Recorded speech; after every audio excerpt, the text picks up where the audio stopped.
Right, शुरू करते हैं क्वेश्चन नंबर 1 पे। तो question number 1 was structure of legislature, Lok Sabha and Rajya Sabha, privileges and limitations. The first question is, consider the following. The Rajya Sabha has no power either to reject or amend a money bill. सही है क्या? सही है, शायद सही था। Money bill का तो अमेंड को ठीक है, रिकमेंड करेक्ट। दे सकते हैं ना। अमेंड रिकमेंडेशन भेज सकते हैं ना। हाँ, अमेंड नहीं कर सकते। ठीक है। ठीक है। Second, the Rajya Sabha cannot vote on demand for grant. हाँ, true. True. Okay. Third is, the Rajya Sabha cannot discuss the annual financial statement. True. ये तो सारे करेक्ट है। हाँ। नहीं नहीं, ये तो कर सकता है ना, डिस्कस तो कर सकता है। ये एनुअल फाइनेंशियल स्टेटमेंट कर सकता है ये डिस्कस। डिस्कस तो कर सकता है, हाँ, बट डिस्कस कर सकते हैं। ठीक है, ठीक है। 1112 वोटिंग ग्रांट से कंफ्यूज कर दिया, सॉरी। हाँ, वो ब्रिटिशर्स के टाइम पे शायद शुरू में नहीं था डिस्कस करने का, बट बाद में था। तो इसका आंसर जो होना चाहिए था, नो पावर इधर टू रिजेक्ट और अमेंड। ठीक है, फर्स्ट एंड सेकंड होना चाहिए ना, बी।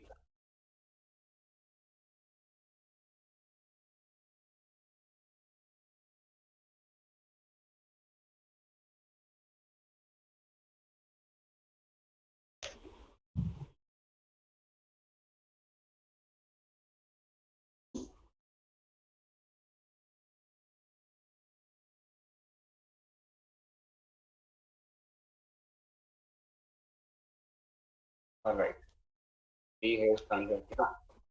आर्टिकल्स देखो इससे रिलेटेड। तो सबसे पहले article 110 of the constitution deal with the money bill. और एनुअल फाइनेंशियल स्टेटमेंट कौन सा आर्टिकल में आता है? 1112। करेक्ट, 1112। ओके, और बजट में ये भी चीज देख लेना। सॉरी, कॉन्स्टिट्यूशन ऑफ इंडिया में बजट जैसा कोई वर्ड नहीं है। ठीक है, it says annual financial statement. और money bill deals with the expenditure from the consolidated fund of India. Therefore, only Lok Sabha is given exclusive power to annex them. They can only be introduced in Lok Sabha. Rajya Sabha has no power to either reject or amend a money bill. It should return the bill to the Lok Sabha within 14 days with or without recommendation. The Lok Sabha can either accept or reject these recommendations. Since annual financial statement is a money bill, the Rajya Sabha can only discuss it. Rajya Sabha has no power to vote on demand for grant since it is part of the budget, that's the money bill. Okay. Then Article 117 of the Constitution deal with financial bills. It can be introduced only in Lok Sabha, but Rajya Sabha has equal power with Lok Sabha on their enactment. Okay. So 117 deals with financial bill, 112 deals with annual financial statement, 110 deals with money bill. Okay. Next चलते हैं। Assertion and reason. The Council of Ministers in the Union of India is collectively responsible both to Lok Sabha and Rajya Sabha. ये सही है क्या? Council of Minister is collectively responsible. True मेरे ख्याल से। जैसे वो अपने मनमोहन सिंह थे तो वो राज्यसभा के मेंबर थे, तो काउंसिल में तो वो भी होंगे ही, तो उनसे भी तो क्वेश्चनिंग वगैरह होती होगी राज्यसभा। नहीं, अरे वो तो अलग बात है। क्वेश्चनिंग तो वो कहीं पे भी कर सकता है। रेस्पॉन्सिबल बनना मतलब जो हम वो पढ़ा था ना कल, काउंसिल ऑफ मिनिस्टर्स वाला, आर्टिकल 75। इंडिविजुअल। हाँ, तो they are responsible to actually Lok Sabha. Okay, right, next reason क्या था इसके लिए, ये देख लेते हैं। The member of both Lok Sabha and Rajya Sabha are eligible to be the ministers of union government. ये आई थिंक ये जो आप बात कह रहे थे वो ठीक है कि लोकसभा और राज्यसभा दोनों से मेंबर हो सकते हैं, बट मतलब जो एक्चुअल असर्शन है दैट इज नॉट ट्रू। ठीक है, तो इसका आंसर आई थिंक डी होना चाहिए। Assertion is false but reason is true. D है। आर्टिकल देख लो, article 75 of the constitution of India, council of minister are collectively not individually responsible to the Lok Sabha, not individually अलग लिखा हुआ। Individually किसको responsible होते हैं वो लोग? प्राइम मिनिस्टर को। Next, members of both the houses of the parliament are eligible to become the ministers. Even a non-member of both houses can become a minister, not exceeding 6 months. ये भी कल हमने देखा था शायद इस क्वेश्चन में। They have to become a member of either house or the parliament to continue as minister beyond 6 months. All right. चलते हैं। Question number 3. Consider the following statement. Sir एक डाउट है, प्राइम मिनिस्टर चैप्टर हो गया ना हमारा वैसे? हाँ वो हम क्वेश्चन तो वाइज देख रहे थे, अभी एग्जीक्यूटिव चल रहा है। अच्छा, तो एक क्वेश्चन है उसमें पूछ लेता हूँ अभी कि who is the leader of Lok Sabha if the prime minister is a member of Rajya Sabha? Speaker appoint करेगा प्राइम मिनिस्टर। वो हाँ, most general leader of parliament, sorry leader of house भी अपॉइंट किया जा सकता है ना, वो चाहे राज्यसभा हो चाहे वो लोकसभा हो, दोनों में किया जा सकता है। तो इफ इन केस अगर वो लोकसभा से मेंबर नहीं है तो वो अपॉइंट कर सकते हैं, और अगर मतलब वो खुद वहां से मेंबर है तो वो हो भी सकते हैं वहां पे, या फिर अपनी जगह किसी को वो मना भी सकते हैं कि ये लीडर ऑफ हाउस रहेगा। ओके, ठीक है। Then third is, consider the following statement. The Rajya Sabha alone has the power to declare that it would be a national interest for the parliament to legislate with respect to a matter in the state list. Rajya Sabha alone has the power to declare that it would be national interest for parliament to make legislation. हाँ ठीक है, ये समझ में आया point? हाँ तो सही है क्या? हाँ सही है ना, ये तो उसमें आर्टिकल में दिया है, 250 के पहले है आर्टिकल तक होता है, 49 में नहीं है, लैंग्वेज ही लिखी है उसमें। करेक्ट है, मतलब अगर राज्यसभा जो कि काउंसिल ऑफ स्टेट है, जो बना ही स्टेट्स का रिप्रेजेंटेशन के लिए गई है, अगर वो ये कह देती है, मतलब कह क्या देती है, वो कोई रेजोल्यूशन पास कर देती है इस टाइप का कि जो पार्लियामेंट है वो स्टेटलेस में कोई मैटर के ऊपर बना सकता है कोई कानून, तो देन इट इज एम्पावर्ड, यानी जो पार्लियामेंट है वो एम्पावर्ड हो जाता है कि वो स्टेटलेस के सब्जेक्ट को कोई सब्जेक्ट पे लॉ बना सकता है। सही है। Second, resolution approving the proclamation of emergency are passed only by Lok Sabha. ये सही है क्या?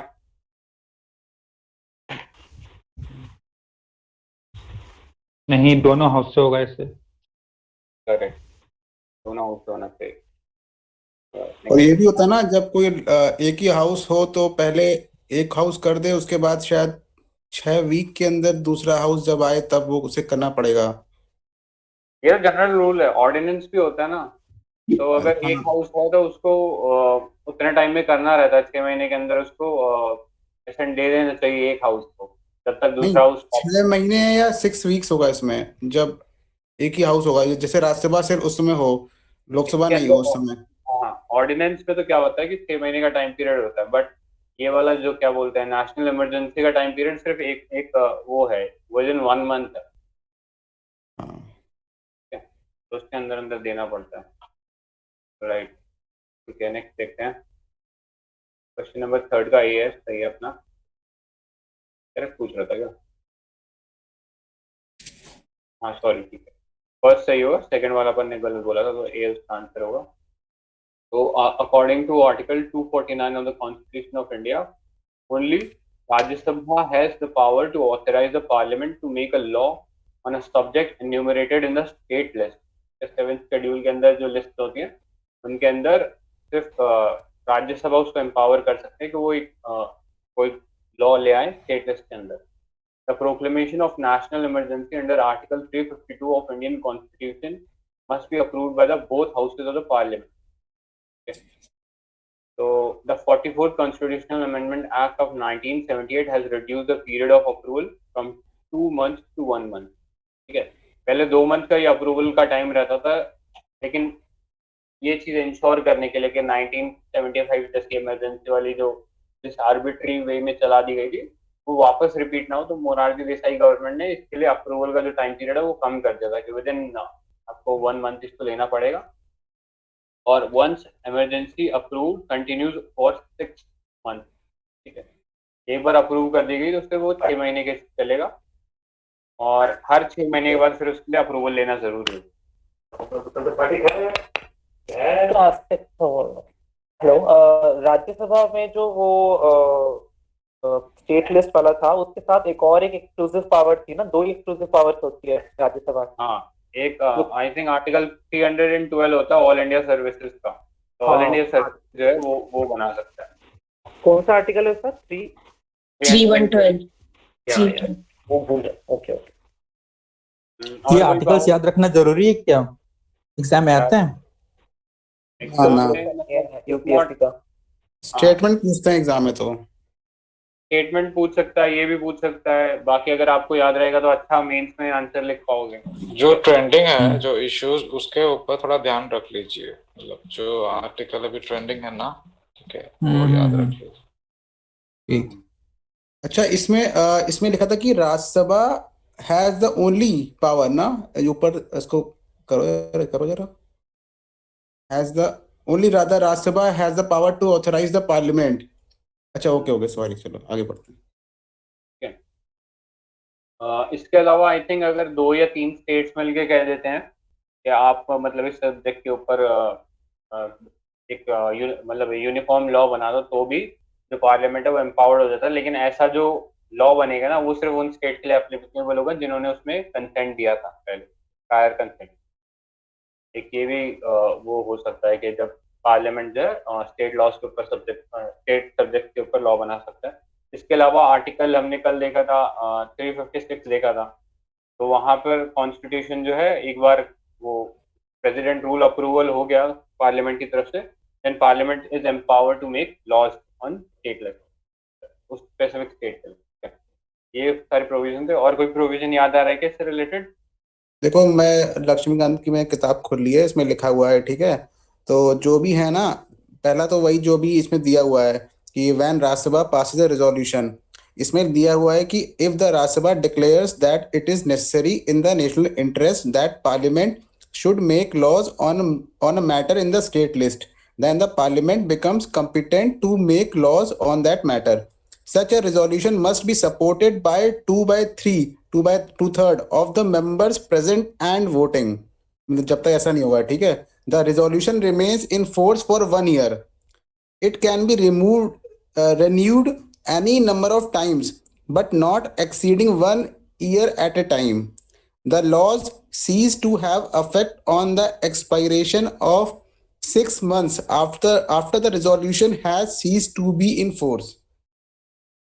This provision does not restrict the power of state legislature to make laws on the same matter, but in case of inconsistency between a state law and parliament law, the latter is to prevail. यही है इसमें जो extra point इसमें सुन लिया आप लोगों ने। Unequal status में लोकसभा का देख लिया, पावर्स में 312 देख लिया, 249 देख लिया जो अभी हमने डिस्कस किया है कि can authorise parliament to make laws on subject enumerated in state list. Third is it can initiate the removal of vice president, ये भी हमने देखा था, है ना, वाइस प्रेसिडेंट के simple effective majority, simple majority उसमें है। हाँ सही। तो ये वाला भी देख लेना, आर्टिकल 67। आई थिंक ये पहले लिखा भी नहीं था इस किताब के अंदर, बाद में ही जोड़ा ये, सही है, हाँ नहीं लिखा था, मैंने लिखा था इसको। If a proclamation is issued by president for imposing national emergency or president rule or financial emergency at a time when Lok Sabha has been dissolved or dissolution, Lok Sabha take place within the period allowed for its approval, then proclamation can remain effective if it is approved by the Rajya Sabha alone. अगर in case dissolve था, लोकसभा का dissolve थी, तो तब तक इसका approval लेना जरूरी रहेगा राज्यसभा का, otherwise it can not continue. ये कुछ डिफरेंस है।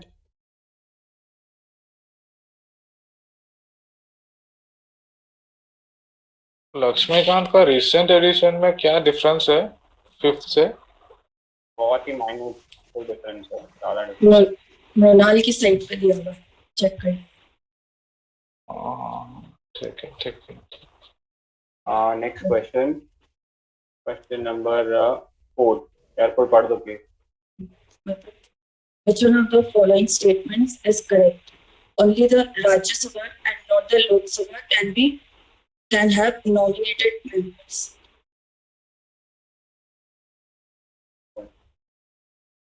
राज्यसभा में तो 12 देता है प्रेसिडेंट. गलत है तो. सेकंड है गलत है. there is a constitutional provision.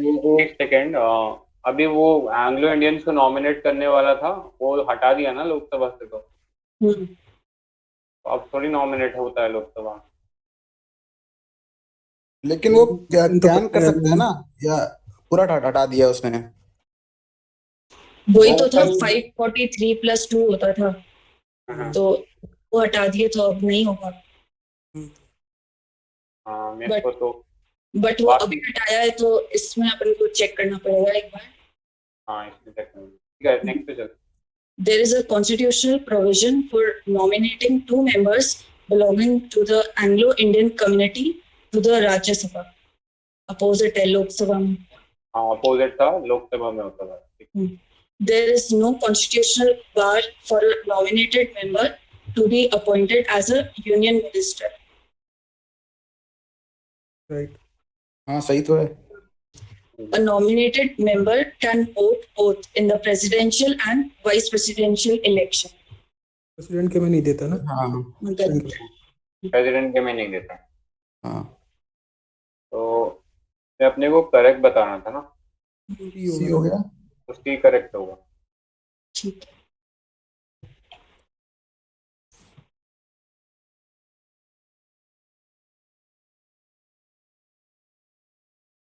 Updated. Number 50. So Article 80 of the Indian Constitution deal with the composition of Rajya Sabha. According to it, 12 members are to be nominated by the President from those who have special knowledge in art, literature, science and social service. एक criterias हैं जिनके अंदर nominate कर सकते हैं. State legislative उसमें एक add हो जाता है ना. ऑपरेटर. तो इससे रिलेटेड एक करंट अफेयर्स में यह है कि महेश जेठमलानी को नॉमिनेट किया गया अभी, राम जेठमलानी के सन को. इनमें से किसी प्रोविजन में. हाँ मतलब उन्हें स्पेसिफाई नहीं करना होता है कि हाँ मतलब नॉमिनेट किया गया है राज्यसभा में इन्हीं में से. अब जो 12 मेंबर्स होते हैं. और स्वपन दास गुप्ता, हाँ और Swapan Das Gupta who had just resigned, उनको रीनॉमिनेट किया गया है. ये कल परसों का न्यूज़ है.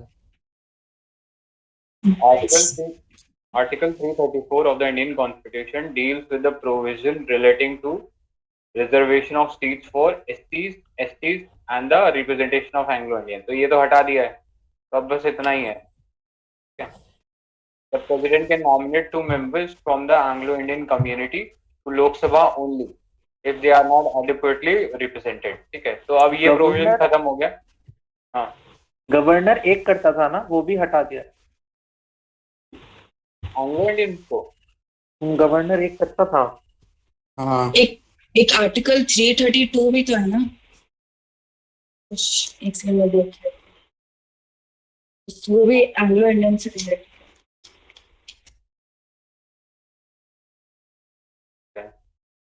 There is no bar on a nominated member of the parliament from becoming a minister. ये हमने देख लिया.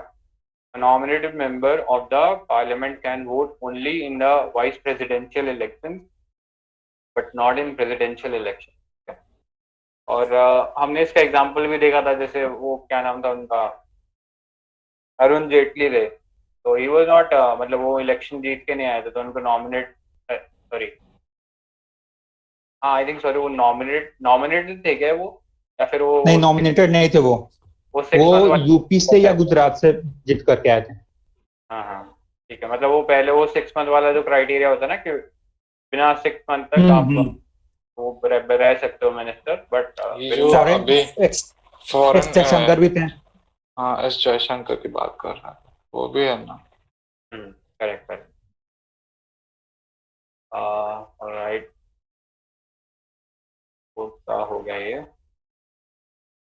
And question number 5. Which of the following special powers have been conferred on the Rajya Sabha by the Constitution of India to change the existing territory of a state and to change the name of state? ये तो नहीं है. To pass a resolution empowering the parliament to make laws in the state list and to वो तो create centre के पास ही है ना, मतलब सेंट्रल गवर्नमेंट के पास, पार्लियामेंट। किसकी बात कर रहा है? कौन से पॉइंट की बात कर रहा है? टेरिटरी की बात कर रहे हो क्या?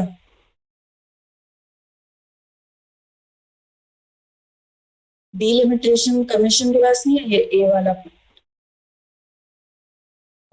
नहीं, वो आई थिंक पार्लियामेंट के पास है। अभी तेलंगाना और आंध्र प्रदेश में जो हुआ था ना, डिलिमिटेशन केवल कॉन्स्टिट्यूशन से डिसाइड करता है।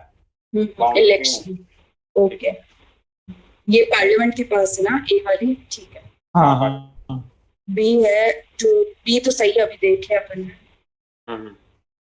सी पढ़ लेती हूँ। To amend the election procedure of the president and to determine the pension of the president after his or her retirement. Exclusively नहीं है इनके पास। ये किसके पास है ये पावर?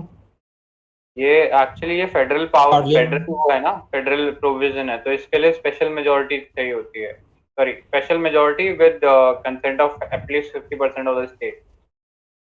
पेंशन के लिए भी क्या? पेंशन है ना, चार्ज है सीएफआई पे। हाँ, चार्ज होती है। तो मुझे लगता है पेंशन वाला जो है वो पार्लियामेंट कर सकता है, लेकिन पहला हाफ जो है वो दोनों लगेगा, स्टेट्स के साथ में कंसेंट वगैरह, पता नहीं। वो देखा था का पावर। पेंशन वाला अभी देखा तो कि वो जो सीएफआई के कॉन्टेक्स्ट में लोकसभा में बोल रहे थे कि एक्सक्लूसिवली विद लोकसभा, तो फिर तो वो लोकसभा के पास ही रहेगा ना। हाँ सॉरी, अगर वो चार्ज है ना उसके ऊपर, तो फिर पार्लियामेंट नहीं चेंज कर सकता। तो ये तो अपने आई थिंक पढ़ा है। अगर वो चार्ज रहता है तो उसके ऊपर वो वोट नहीं कर सकते। वो मतलब जाता है, जैसे आएगा वो, उनको बस वो दिखेगा कि इतना पेमेंट है, बाकी वो कुछ वोट नहीं करते। उसको भी तो अपडेट कर सकता है ना पार्लियामेंट।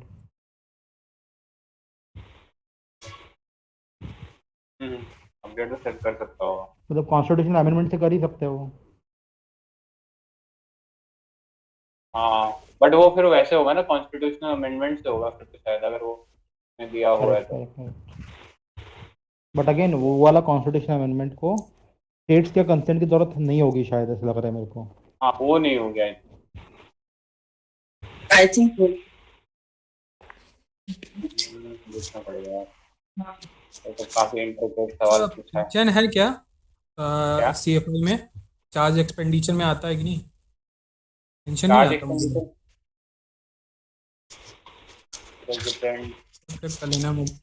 पेंशन नहीं आता है। Executive power of union, term of office of the president, eligibility for re-election, qualification, condition, vote of committee.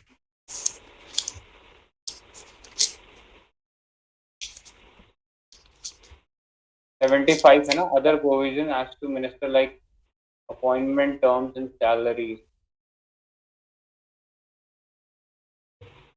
तो थोड़ा एक बार सर्च करना पड़ेगा पेंशन का अलग से, नहीं इसमें सब मिलेगा भी नहीं अपने को।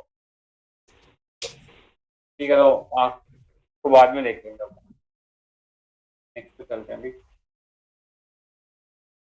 क्वेश्चन नंबर 5 था ना, 6। ये इसका हमने वो देख लिया था क्या सोल्यूशन?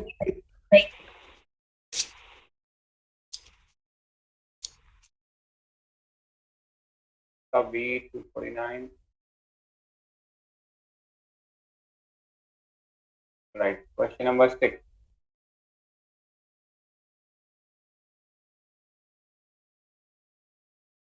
Repeat.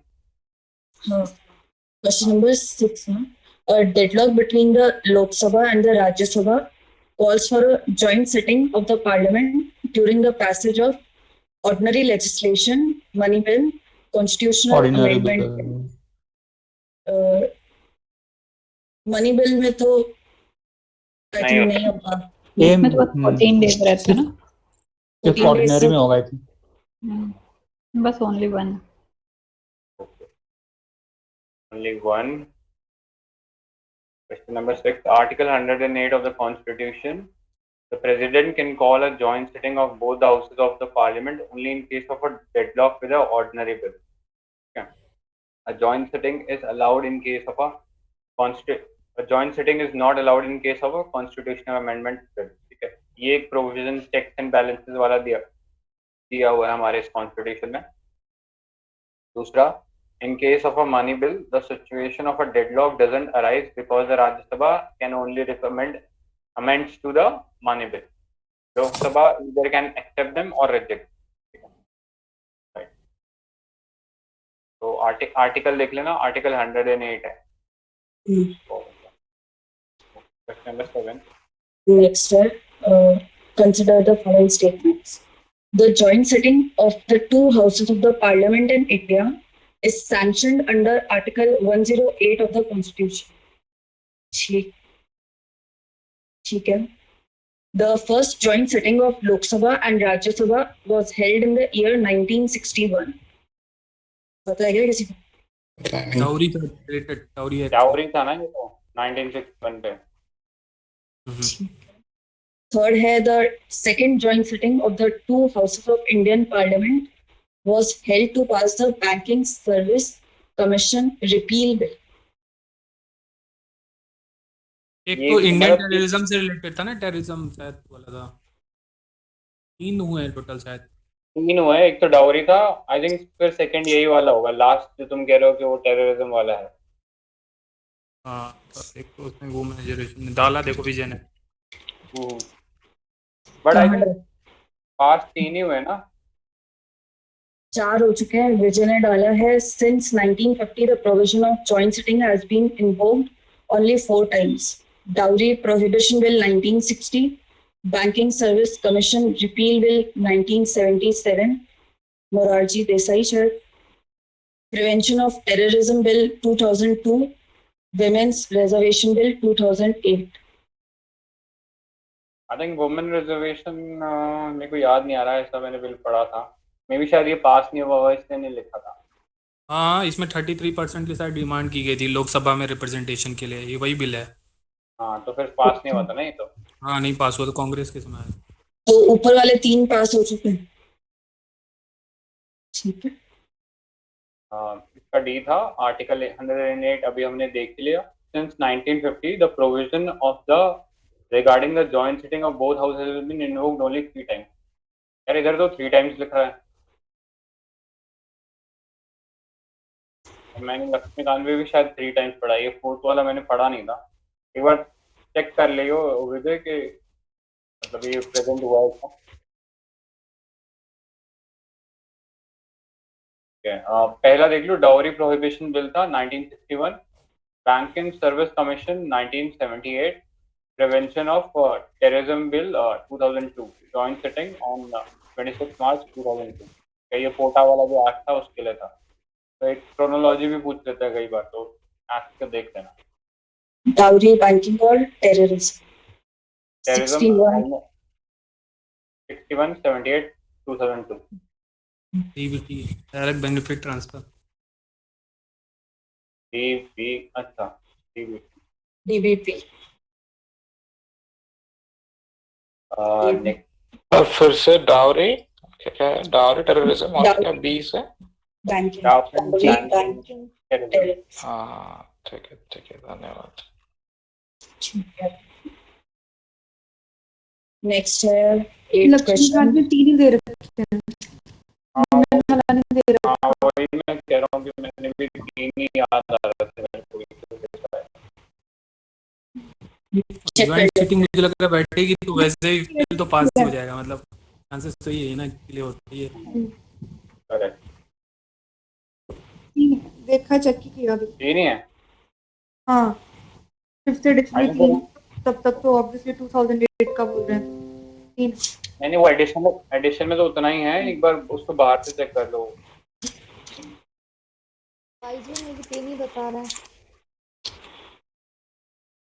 2008 है, राइट। बिल डिफंक्ट हो गया था, विकिपीडिया में बता रहा है कि बिल फॉर वुमेन रिप्रेजेंटेशन हुआ था। Introduced in Rajya Sabha standing committee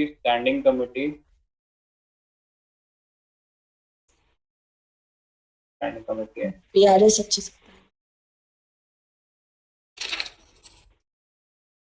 I think नहीं, इसके लिए फिर वो इन्वोक नहीं किया गया है, वो क्या नाम बोलता है उसको, जॉइंट सेटिंग इन्वोक नहीं किया गया है इसके लिए। एक सेकंड ऊपर इसके हाइलाइट्स देख लो, ऊपर जो highlights of the bill 3 point है ना इसमें।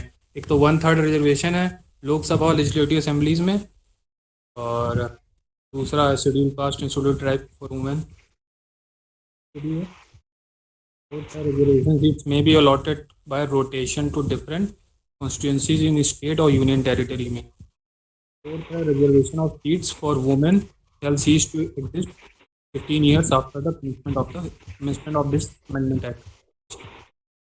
चलो मेंस में यूज करते हैं कि मतलब ये वाला बिल पास होना चाहिए for political representation of a women.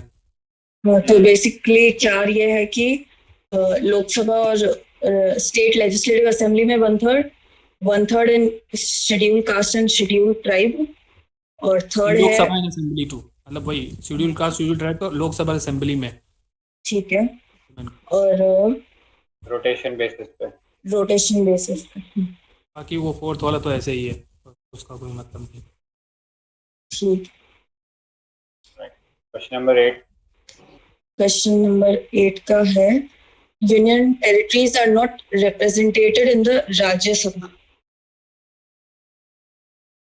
एक बीच में और अभी कितना पॉलिटिकल रिप्रेजेंटेशन है अपना लोकसभा में वुमेन का, मतलब ओवरऑल पार्लियामेंट में, किसी को पता है? 15% ना आया था, 14% सुना था, मतलब हो सकता है। 14%। हाँ आपका नहीं, मेरा नहीं, 14.5 रख लीजिए। Last time 12।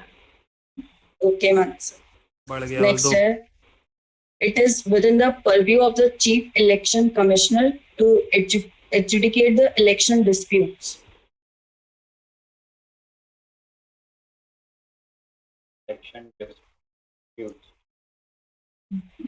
Chief election commissioner, हाँ डॉक्टर के पास ही है, सही कह रहे हैं।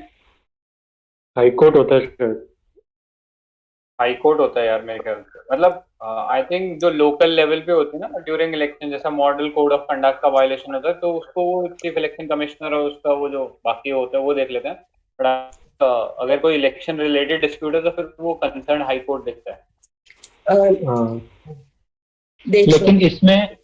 लेकिन इसमें इलेक्शन कमीशन का भी वो सजेशन लिया जाता है और वो बाइंडिंग होता है। वो इसमें नहीं लिया जाता, वो प्रेसिडेंट से, हाँ प्रेसिडेंट से लिया जाता है जब डिस्क्वालिफिकेशन की बात हो ऑन बेसिस ऑफ डिफेक्शन या कोई जैसे ये मेरे ख्याल से पूछ रहा है, ये मेरे ख्याल से पूछ रहा है इलेक्शन पिटीशन वगैरह जो होती है ना, इलेक्शन रिलेटेड डिस्प्यूट्स अगर कोई अराइज होता है तो वो मेरे ख्याल से फर्स्ट कोर्ट हाई कोर्ट होता है फॉर एनी इलेक्शन।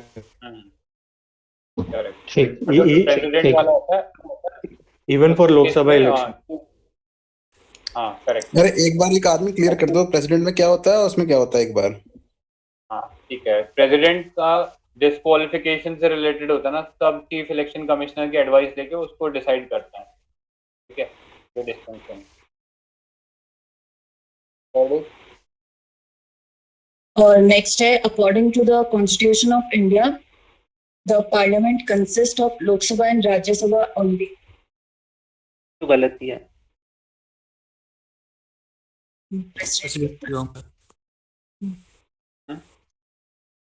ठीक है, थर्ड गलत है, और क्या गलत है?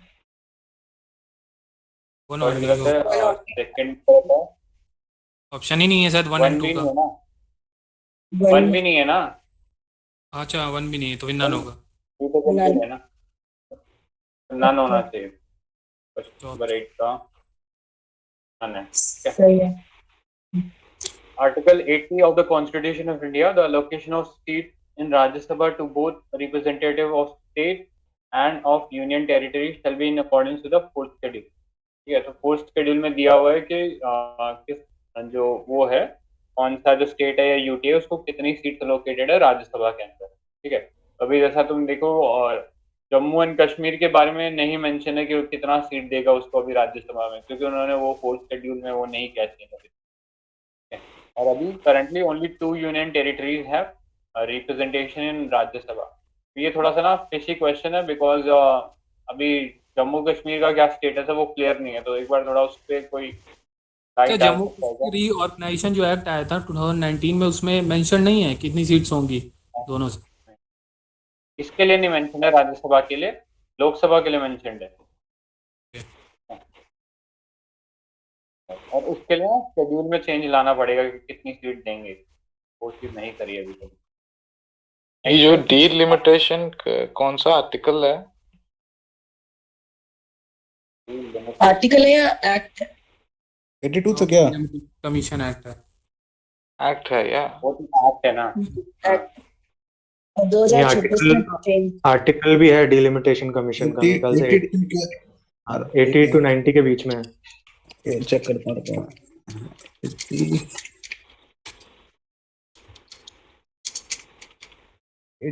हाँ 82 लिखा है, 82 है। Readjustment after each census. हाँ ठीक है,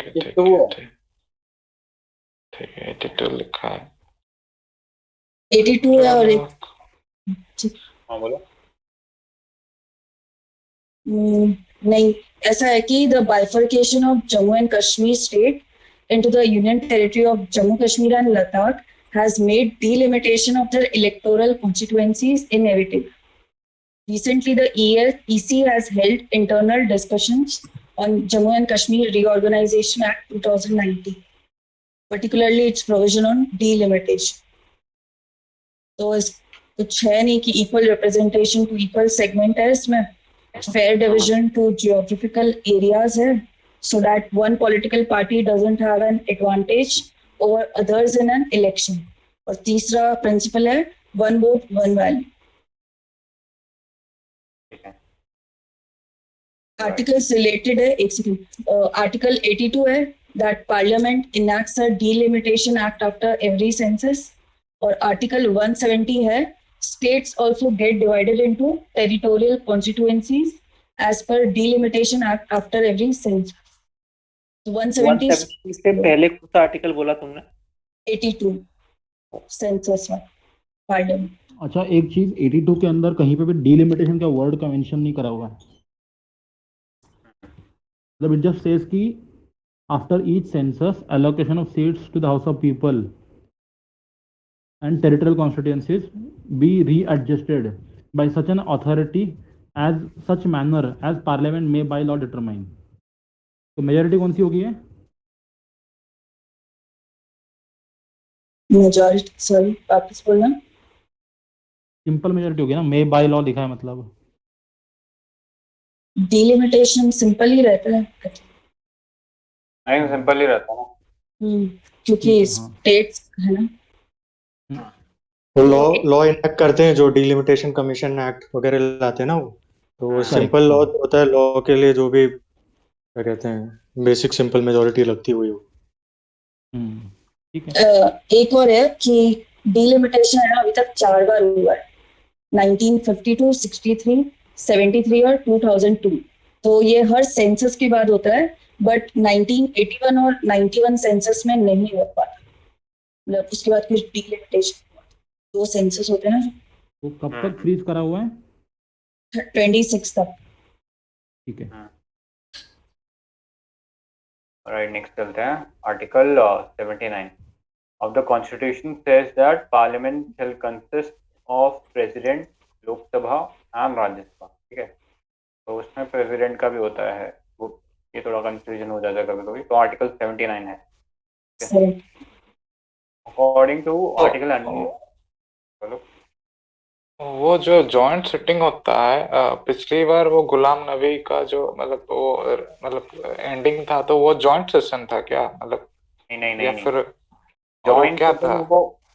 जॉइंट सिटिंग जो वो हमें एक्ट्स के लिए होता है वो अलग होता है। वैसे जॉइंट सिटिंग होता है, कई बार होता है, जैसा प्रेसिडेंट का एड्रेस होता है, तब वो सारे एक साथ बैठ जाते हैं, क्योंकि प्रेसिडेंट बार बार एक हाउस में फिर दूसरे हाउस में जाके वो कोई सेंस नहीं बनता है। ये कन्वेंशन भी है ना। सिटिंग होता है वो जब जॉइंट सिटिंग मतलब लोकसभा और राज्यसभा के मेंबर्स इकट्ठे बैठते हैं सेंट्रल हॉल ऑफ पार्लियामेंट में। सिर्फ बिल के लिए? हाँ, बिल के लिए भी हो सकता है, या फिर प्रेसिडेंट के एड्रेस के लिए भी हो सकता है, या फिर अगर तुम्हें याद हो तो जीएसटी लॉन्च होने से पहले रात के 12 बजे भी हुआ था। ठीक है, तो वो प्रेसिडेंट के ऊपर डिपेंड करता है, सरकार के ऊपर डिपेंड करता है। अगर कुछ बात कहना हो तो बुला सकते हैं। वो स्पेसिफिक मेंशन कर देंगे कि हमने जॉइंट सेटिंग बुलाई है, ये एक बिल के लिए बुलाई है। अच्छा, जॉइंट सिटिंग का चेयरमैन कौन होता है? Who chair sit? Speaker of speaker होता है। और वो किस रूल्स के अकॉर्डिंग चलता है? अगर स्पीकर एब्सेंट हो तो लोकसभा स्पीकर होता है, डिप्टी स्पीकर बैठेगा और कौन बैठेगा? अगर वो भी एब्सेंट है तो वाइस चेयरमैन ऑफ उनका जो 10 मेंबर का पैनल होता है उससे बैठेगा फिर? नहीं, फिर वो वाइस चेयरमैन का आ जाता है, वाइस चेयरमैन हाँ, ऑफ। थर्ड नंबर पे वाइस चेयरमैन आता है एंड उसके बाद फिर vice- पैनल वाला आएगा। उसके बाद कौन लास्ट वाला? पैनल होगा ना, पैनल वाला में से कोई। ओहो, सही है, सही है। मतलब बस याद रखने वाली बात है कि वाइस प्रेसिडेंट नहीं बैठेगा। वाइस प्रेसिडेंट इसलिए नहीं बैठेगा क्योंकि वो मेंबर नहीं होता ना दोनों हाउसेस का। हाँ, यही बात। मतलब इसलिए होता है। For Article 103 of the Constitution of India, question on the disqualification of a member of parliament is referred to the president. Okay. Whereas disqualification of a member of parliament is referred to president. The president shall act according to the opinion of election commission on such matters. Conditions for disqualification are mentioned in Article 102 of the Constitution of India and the RPA. The power to adjudicate election dispute lies with the respective state high courts and the Supreme Court on appeal. जहाँ से वो MP था या जो उसकी constituency थी, वहाँ पे जो डिस्प्यूट होगी वो रिस्पेक्टिव स्टेट हाई कोर्ट में उसको क्या करेगा, मतलब वहाँ पे अपील करेगा। अगर वहाँ से वो सेटिस्फाइड नहीं है तो फिर ऑन अपील वो सुप्रीम कोर्ट में जा सकता है। ठीक है। तो हमने अच्छा, आर्टिकल ऊपर जो शैल एक्ट लिखा है मतलब वो बाइंडिंग है ना? हाँ, वो बाइंडिंग है। ठीक है। हमने इसमें आर्टिकल 80 देखा, allocation of seats to Rajya Sabha करके। आर्टिकल 79 देखा कि प्रेसिडेंट, लोकसभा और राज्यसभा तीनों मिलके जो है पार्लियामेंट कहलाते हैं। और आर्टिकल 103 देखा जो बात करता है disqualification of member is referred to president. और आर्टिकल 102 जो है उसके अंदर डिस्क्वालिफिकेशन के कुछ क्राइटेरियाज मेंशन्ड है। इसके अलावा आर्टिकल वो जो एक्ट है ना, आरपीए एक्ट ऑफ 1951 में भी मेंशन है कि कैसे डिस्क्वालिफाई हो सकता है। नेक्स्ट ये डिफेक्शन कहाँ है फिर? डिफेक्शन डिफेक्शन, हाँ, डिफेक्शन किसी आर्टिकल में होगा ना? आर्टिकल शेड्यूल है ना वो? शेड्यूल है ना? शेड्यूल है और बाद में आया ना वो तो। अच्छा, 102 जो अपन ने देखा ना, उसी के अंदर एक लाइन लिखा हुआ है यहाँ पे, a person shall be disqualified for being member of either house of parliament if he is so disqualified under 10th schedule. मतलब वी कैन से कि जो डिफेक्शन वाला चीज है 10th शेड्यूल में ही है ना वो शायद। हाँ, 10th शेड्यूल में है। हाँ, तो उसके लिए मतलब बेसिस जो है आर्टिकल 102 बोल सकते हैं अपन। आर्टिकल 102 और 10 शेड्यूल। ठीक। हाँ, मतलब article 102 is basically about disqualification of membership. इसमें दो पार्ट आते हैं, पार्ट 1 या फिर सेक्शन 1 जो शायद प्रेसिडेंट करता है, एंड पार्ट 2 ये जो 10 शेड्यूल लाइन। हाँ, 10 शेड्यूल स्पीकर करता है वो। स्पीकर डिक्लेयर करता है क्या? हाँ, स्पीकर करता है। हाँ, मतलब वही डिफेक्शन के अंदर स्पीकर इज इंचार्ज। हाँ। इसीलिए तो बवाल हुआ था ना, राजस्थान में वो सब जगह पे होता है वो। मतलब क्योंकि कहने का स्पीकर मतलब हमेशा चेयरमैन ऑफ द हाउस, तो वो अगर लोकसभा है तो स्पीकर, और अगर राज्यसभा है तो वहाँ पे वो क्या नाम बोलते हैं, वाइस प्रेसिडेंट, और स्टेट्स हैं तो वहाँ पे वहाँ का जो स्पीकर। एक बार मैं इसके कंडीशन बोल दूं का डिस्क्वालिफिकेशन वाले। हाँ, एक तो ऑफिस ऑफ प्रॉफिट वाला है, पार्लियामेंट में बॉयल और डिक्लेयर कर सकता है, मतलब वो है ना, डिस्क्वालीफाई कब नहीं होगा वो। अच्छा, अनसाउंड माइंड हो सकता है। ऑफिस ऑफ प्रॉफिट का फेमस केस कौन सा था? जया बच्चन ना? जया बच्चन भी था। फेमस। ठीक है, फिर अनडिस्चार्ज इंसॉल्वेंट, या फिर not a citizen of India, और has voluntarily acquired foreign citizenship, या फिर disqualified under any law made by parliament. तो 5 देखे अपन ने, office of profit, unsound mind, undischarged insolvent, no citizenship and disqualification under any law. यहाँ पे कहीं दिया नहीं है प्रेसिडेंट का नाम कि प्रेसिडेंट करेगा ऐसा कुछ, पता नहीं किसी और आर्टिकल में होगा। आई ये थिंक प्रेसिडेंट तब 103 करेगा। में दिया हुआ है। वो 103 में दिया हुआ है, वो जो क्राइटेरिया है वो 102 में दिए हैं, अलग अलग आर्टिकल है। अच्छा हाँ ठीक है ठीक है, डिसीजन ऑफ द प्रेसिडेंट जो भी है फाइनल होगा डिसीजन। ठीक है। चलो, और इसका जुडिशियल रिव्यू भी हो सकता है, जो कि हाँ, हो बुक में सकता है। मेंशन नहीं है, लेकिन हाल फिलहाल के ट्रेंड से पता। अरे अब आजकल जुडिशियल सब रिव्यू, हाँ जुडिशियल रिव्यू आई थिंक हर चीज का होता है, ऐसा क्या हाँ। चीज है इसका जुडिशियल रिव्यू होता नहीं है अभी बताओ। हाँ, जो किसी को याद है? 24 अप्रैल 1973 है ना, उससे पहले जो जितने क्या मनी बिल का मनी बिल का भी हो सकता है, अगर इट इज नलिफाइड। वो नहीं हुआ था क्या आधार वाले का? हुआ था हुआ था। वैसे वो फाइनेंस बिल था, लेकिन वो भी हो सकता है क्योंकि मैलिफाइड उस पे क्राइटेरिया दे दिया गया है। अगर मैलिफाइड करा गया है ना तो फिर वो कुछ भी कर सकता है। तो अभी तक तो मतलब एक जजमेंट है आईआर कोहलू वाला, उसके अंदर 2007 वाला, उसमें ये चीज स्पेसिफिकली मेंशन करी है कि जो भी 24 अप्रैल 1973 के बाद के जो मतलब जो भी उन्होंने डाला है 9th शेड्यूल में, उसको सबको रिव्यू कर सकते हैं। तो एक हम ये मान सकते हैं ब्रॉडर क्राइटेरिया कि उससे पहले के जो अमेंडमेंट किए गए थे उनको नहीं करेगा अगर वो 9th शेड्यूल में थे। 9 देखते हैं, the term of Lok Sabha cannot be extended under any circumstances, can be extended by 6 months at a time, can be extended by 1 year at a time during the proclamation of emergency, can be extended for 2 years at a time during the proclamation of emergency. लग रहा है ना सी होना चाहिए ना। हाँ, can be extended by 1 year at a period of time. ठीक है, ठीक लग 6 रहा है ना? महीने नहीं 6 महीने होगा ना, एक ही बार में। 6 महीने में तो 6 अप्रूवल लेना पड़ता है नेशनल इमरजेंसी का, एक बार में अप्रूवल लेना पड़ता है, वो है 6 मंथ। तो ना चेक करो एक बार। यार एक बार किसी को इंदिरा गांधी वाला याद आ रहा है क्या? किसी को इंदिरा गांधी वाला याद आ रहा है? उस टाइम पे एक्सटेंड करा था ना, 1 साल एक्सटेंड किया था। 1 साल ही करा था उस टाइम पे शायद। समझ गए, एक ही साल है। वो जो तुम कंफ्यूज हो रहे हो वो उसमें हो रहे हो कि नेशनल इमरजेंसी जो है उसका अप्रूवल लेना पड़ता है हर महीने। ठीक है, अच्छा, अप्रूवल 6 महीने में लेना पड़ता है, एक्सटेंड एक ईयर्स के लिए हो सकता है ऐसा। अप्रूवल सिर्फ नेशनल इमरजेंसी का 6 महीने के लिए लेना पड़ता है, उसका लोकसभा के टेन्योर से लेना देना नहीं है। लोकसभा का जो टेन्योर है अगर नेशनल इमरजेंसी है तो 1 साल के लिए एक्सटेंड हो सकता है। हाँ sorry. Thank you Sanjay ji. Part में नेशनल इमरजेंसी अगर मेंशन्ड होता तो सही होता। धन्यवाद संजय जी। अरे भाई पढ़ नहीं बैठे हम यहाँ। सो कट गया। अरे इंदिरा गांधी ने कितने टाइम के लिए एक्सटेंड करा था, कितनी बार करा था? 2 बार उसने यूज किया था, लेकिन पूरे 2 साल उसने कंज्यूम नहीं किए थे। मतलब आई थिंक 1 साल और समथिंग कुछ 75 से 77 था ना शायद। हाँ शायद। हाँ, वो पूरे 2 Years- साल नहीं यूज किए थे उसने, पहले ही फिर डिसॉल्व करके इलेक्शन करवा लिए थे। ही वाज वेरी अच्छा, ये पोस्टपोन करने के लिए सिंपल मेजॉरिटी चाहिए कि स्पेशल चाहिए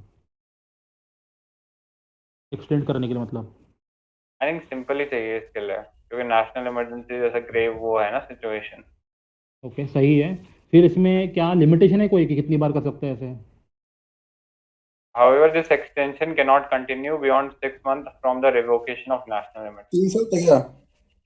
हाँ? कुछ नहीं करा। वो प्रेसिडेंट के केस में है कि मैक्सिमम 3 ईयर तक शायद कर सकते हैं प्रेसिडेंट रूल के केस में। इसमें कोई Maximum लिमिट 3 years, और उसमें भी 44th के बाद ये चीज डाल दिया था कि 1 साल के बाद आप तभी कर सकते हो, या तो ये सीईसी जो है वो ये लिख के दे लिखेगा कि वहाँ इलेक्शन नहीं हो सकते, या फिर नेशनल इमरजेंसी इंडिया के किसी पार्ट में लगी हुई है। तो 2 क्राइटेरिया। ठीक है, काफी सारे चेक्स एंड बैलेंसेस डाल दिए थे इन्होंने मोरारजी देसाई गवर्नमेंट। ठीक है, नेक्स्ट चलते हैं question number 10। Consider the following statements. In the election for emergency वाला कौन सा चैप्टर है यार ये लक्ष्मीकांत में? चैप्टर नंबर क्या है? पहले ये यार मैं कल से सेंटर स्टेट हुआ था ना। कॉन्टेस्ट के बाद है शायद। ठीक है ठीक अबे है, मिल गया देखो चलो। बहुत स्लो चल रहे हैं आज अपन। In the election for Lok Sabha or State Assembly, the winning candidate must get at least 50% of votes polled to be declared elected. ये तो फॉल्स है ना। हाँ false. ठीक है। क्या क्या सिस्टम है इंडिया में? First pass the post system है। करेक्ट। FPTP. हम्म। According मतलब to इसको याद, ठीक है बोलो आगे। second है, according to the provision laid down in Constitution of India, in Lok Sabha the Speaker's post goes to the majority party and the Deputy Speaker to the opposition. Convention है शायद ये। कन्वेंशन है, हाँ सही ये है। बोला। तो ये दोनों ही गलत है। दोनों गलत। Right. तो 10th का Provision. 10th का D, the Constitution of India has adopted system of proportional representation in case of राज्य सभा और विधान परिषद, मतलब वो है लेजिस्लेटिव काउंसिल होती है, ठीक है, for electing the president and the vice president. However, in case of Lok Sabha and Vidhan Sabha, it is first past the post. ये पता ही है सबको। The Speaker is responsible for smooth conduct of business in Lok Sabha. There is no provision in the Constitution that says that Speaker goes to majority party and that other Deputy Speaker goes to opposition. ये convention है और recently तुम्हें पता ही होगा Deputy Speaker appoint ही नहीं कर रखा लोकसभा में, चले जा रहे हैं ऐसे ही। हाँ, कितने टाइम से नहीं हुआ। हाँ, तो इसलिए थोड़ा सा ये इम्पोर्टेंट हो जाता है इस बार। अभी स्पीकर है ही नहीं अभी। नहीं, डेप्यूटी स्पीकर। अच्छा सॉरी, हाँ तो ओम बिरला जी है ना। ठीक है हाँ। 11 डेप्यूटी स्पीकर कॉन्स्टिट्यूशनल है ना या नहीं है? कॉन्स्टिट्यूशनल है। ठीक है। For election to the Lok Sabha, a nomination paper can be filed by anyone residing in India. No. A resident of the constituency from which the election is to be contested. नहीं ना शायद। नहीं, Modi contesting होगी from नहीं Banaras. President के लिए। क्या? President की बात चल रही है, प्राइम मिनिस्टर चल रही है। Lok Sabha election to Lok Sabha. अच्छा सॉरी हाँ। ठीक है। थर्ड है, any citizen of India whose name appears in the electoral roll of the constituency. नहीं, यही है ना। हाँ यही लग रहा है, होना तो चाहिए नाम। क्योंकि हाँ यही तो। उसका भी एक क्वालिफिकेशन है ना, 25 साल से ऊपर, और जो 18 साल से ऊपर है उनका भी तो इलेक्टोरल लिस्ट में नाम आ सकता है। फिर तो इस लॉजिक से तो डी कोई भी नहीं होगा। एक तो चुनना है ना हमें। हाँ तो जरा इस पे डिबेट करते हैं ना, इस पॉइंट नंबर सी पे। Because any नहीं, citizen आपका of लॉजिक India सही who's है, पर क्वेश्चन में कैन आपका भी लॉजिक सही है। कैन भी हो सकता है ना। हाँ, मतलब आपको एक ऐसा नहीं है कि वो एकदम नेटिग्रिटी लेके जाना है, आपको ये भी देखना है कि ऑप्शंस क्या दिए हुए हैं। इलेक्टोरल रोल वाला सही। हाँ यही सही है। देख लो आंसर ही देख लो। 11th का सी है, तो हाँ वो ठीक है। Article 84 of the Indian Constitution, only a citizen of India is qualified to become a member of Parliament. ठीक है। The Representation of People Act places an additional qualification. ठीक है, ये distinction थोड़ा सा important है, ये चीज उसमें mention नहीं है, RPA Act के अंदर mention है। This is an additional qualification that a person contesting for a Lok Sabha seat should be a registered voter.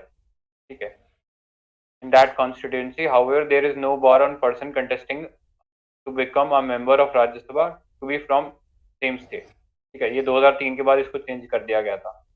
तो राज्यसभा के लिए वो किसी भी स्टेट से हो सकता है, ठीक है, और उसको कौन सी कॉन्स्टिट्यूएंसी चुननी है, जैसे एमपी लैड स्कीम होती है ना, तो हम उसमें देते थे ना, हर को अपनी कॉन्स्टिट्यूएंसी में काम करने के लिए पैसा दे देते। तो जो राज्यसभा का जो नॉमिनेटेड बंदा होगा या राज्यसभा से जो आया होगा, सॉरी नॉमिनेटेड जो बंदा आएगा वो कोई भी चुन सकता है उसमें। एक डाउट है मुझे, ये इस पैराग्राफ को पढ़ते हैं जरा। रिप्रेजेंटेशन ऑफ पीपल एक्ट 1951, इस पे लिखा हुआ है कि places an additional qualification that the person contesting for a Lok Sabha seat should be a registered voter in that constituency. That means if the Prime Minister Modi was contesting from Banaras and Vadodara, तो उन्हें किसी एक जगह वो voter हो सकते हैं ना, या तो बनारस में या वडोदरा में, तो दोनों जगह से फिर वो कैसे लड़ रहे हैं? ये तो दैट कॉन्स्टिट्यूएंसी गलत लग रहा है ये तो। अभी वो जो राहुल गांधी जी वो केरला से लड़ केरला रहे में गए थे, वायनाड। तो हाँ वो तो वहाँ एठी का और नहीं है। वायनाड, फिर यहाँ भी एक है।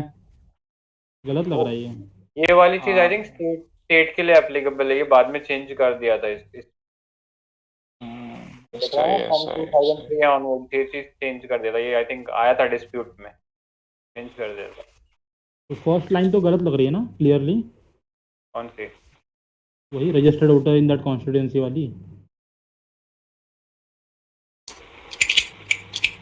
ऑप्शन नहीं बोल रहा हूँ, जो लिखा है वो। अच्छा, मतलब वो ये ऑप्शन में जो लिखा है ना वो उस लैंग्वेज पे ये सही है कि electoral roll of a constituency होना चाहिए, अब वो हो किसी में भी सकता है, हाँ करेक्ट, वो लेकिन किसी भी हो इलेक्टोरल सकता रोल है। में होना चाहिए कहीं पे। राइट राइट राइट, हाँ। राइट, नेक्स्ट चलते हैं। इसको वेरीफाई करना है क्या, या मतलब सही है ये? ये सही है, ये जो सी वाला स्टेटमेंट है ये सही है। आंसर तो सही है बट दूसरा जो डाउट है अरे वो पता ही वैसे है अपने को, पता ही है लॉजिक ना। लगा लो ना, अब वो उधर थोड़ी वोटर बन गया था वो कौन सा था यार, वो कोझिकोड गांधी, था क्या? राहुल गांधी। हाँ तो दो जगह भी बन भी नहीं सकते ना वोटर, कैसे बनेंगे? वायनाड था। Sorry, Wayanad, correct. ठीक पे चलते हैं। disqualification of members related. Consider the following statements. The Parliament Prevention of Disqualification Act 1959 exempts several posts from disqualification on the ground of office of profit. Office of profit mentioned है Constitution में या नहीं? Mentioned है but defined नहीं है। अभी तो पढ़ा था ना मैंने भी। The above mentioned act was amended 5 times. Idea नहीं है। The term office of profit is well defined in Constitution. हाँ, ये चीज नहीं है, थर्ड नहीं है। ठीक है, थर्ड से अगर हम जाएं तो हाँ 1 and 2 आएगा। ऑलराइट, ठीक है, 1 and 2 आना चाहिए 12th का। ये कौन सी ईयर का है क्वेश्चन यार? ये लास्ट ईयर का ही है क्या? ये 19 में है, 20 में से है 2019 का। अच्छा, हाँ सही बोलो, 19 का था। हाँ, क्या भी याद आया। ठीक है, तो ए आंसर होना था, मतलब काफी सिंपल था अगर आप इसको क्रैक कर लेते तो थर्ड वाले को। ठीक है, तो article 102 of the Constitution, a person shall be disqualified from being a member of Parliament if he or she holds any office of profit under the Government of India. The provision was made to make legislature free from the influence of the executive. However, the Parliament by law can exempt certain offices from coming under the office of profit.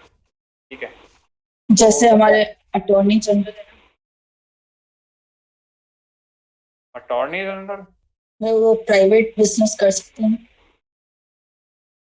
Private तो कर सकता है but उसका इससे क्या लेना देना है? ये आर्टिकल 102 तो एमपी से रिलेटेड है, एमपी नहीं बन सकता वो। अच्छा, sorry. The term of profit is not well defined in the Constitution of India. ठीक है, ये चीज डिफाइंड नहीं है। चलो, ये वाला जो एक्ट है, the parliament prevention of disqualification act, prevention के लिए है, तो वो ऑफिस ऑफ प्रॉफिट का एग्जाम जिससे कर रहा है वो चीजें इसमें लिखी हुई है। 1959 was enacted to prevent disqualification of member of parliament holding certain offices on the ground of office of profit. So the offices that were exempted है, ये थोड़ा सा देख लेना क्योंकि ये हर बार न्यूज में रहता ही है ये वाला ऑफिस ऑफ प्रॉफिट। तो मिनिस्टर ऑफ स्टेट और deputy minister for the union और any state, then chief whip, deputy chief whip or whip in the parliament or of a parliamentary secretary. This law has been amended 5 times and the last amendment was made in 2013. ठीक है, इसके बाद तो I think सुना भी नहीं है अपन ने ये चेंज हुआ हो कभी। लास्ट 89।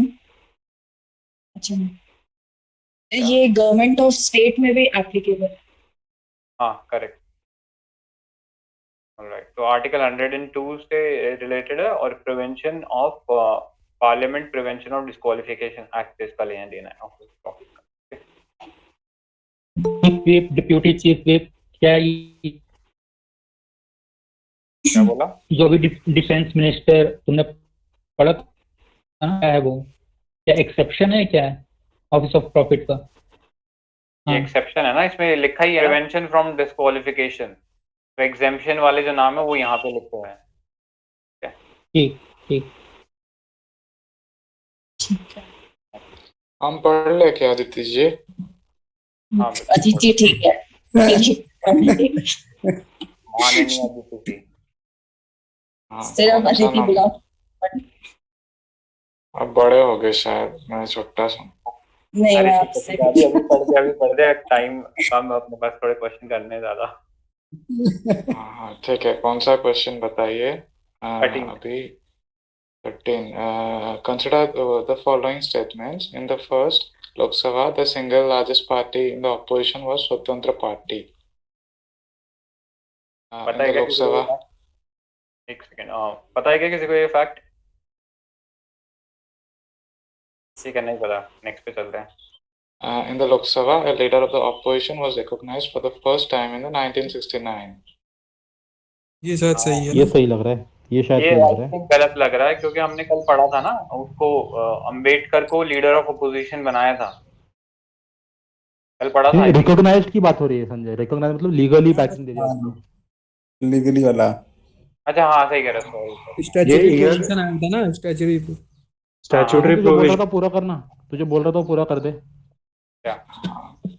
Coin toss कर लो. So in the third, in the Lok Sabha, if a party doesn't have a minimum of 75 members, of its leader cannot be recognized as the leader of opposition.